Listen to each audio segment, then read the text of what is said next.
ब्रेकनंतर आपल्या सगळ्यांचं पुन्हा एकदा स्वागत। शरद पवार अध्यक्ष असलेल्या वसंतदादा शुगर इन्स्टिट्यूटच्या चौकशीचे आदेश मुख्यमंत्र्यांच्या अध्यक्षतेखालील मंत्री समितीने दिल्याची बातमी समोर आलेली होती।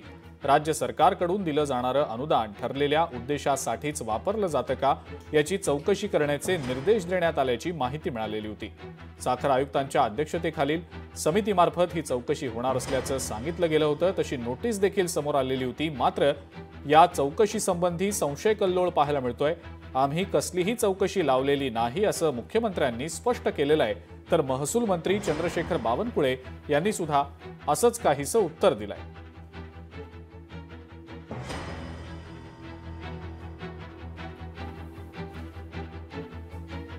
वसंतदादा शुगर इन्स्टिट्यूटची कुठलीही चौकशी राज्य सरकारने सुरू केलेली नाही। वसंतदादा शुगर इन्स्टिट्यूट करता वर्षानुवर्ष 1 रुपया हा कापून घेतो। त्यामुळे जसं इतरांनी त्या पैशाचं काय केलं याची माहिती मागितली, तेवढीच माहिती साखर आयुक्तांनी ही वसंतदादा इन्स्टिट्यूटला मागितली आहे। सगळ्यांच्या समक्ष जे ठरलं तेवढीच माहिती मागितलेली आहे। त्यामुळे विनाकारण वसंतदादा इन्स्टिट्यूटची चौकशी चालू केली।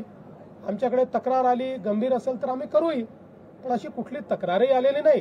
त्याच्यामुळे चौकशी करण्याचा प्रश्नच उठत नाही।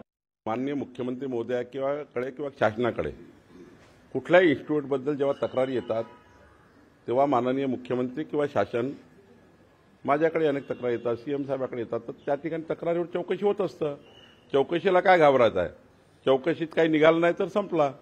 त्यामुळं चौकशी लावण्याच्या नावावर आरडाओरडा करणे, चौकशा काही जाणूनबुजून कोणी लावत नाही आणि देवेंद्र फडणवीसजी तर मुळीच लावत नाही। त्यांना चौकशामध्ये फार इंटरेस्ट नाही आहे। तक्रार आली आहे, तक्रार सिरियस दिसतं तेव्हा त्या ठिकाणी चौकशा लागतात। समोर तथ्य येईल चौकशीच्या अंती। लोकशाही मराठी ऐका, पहा, जागरूक रहा।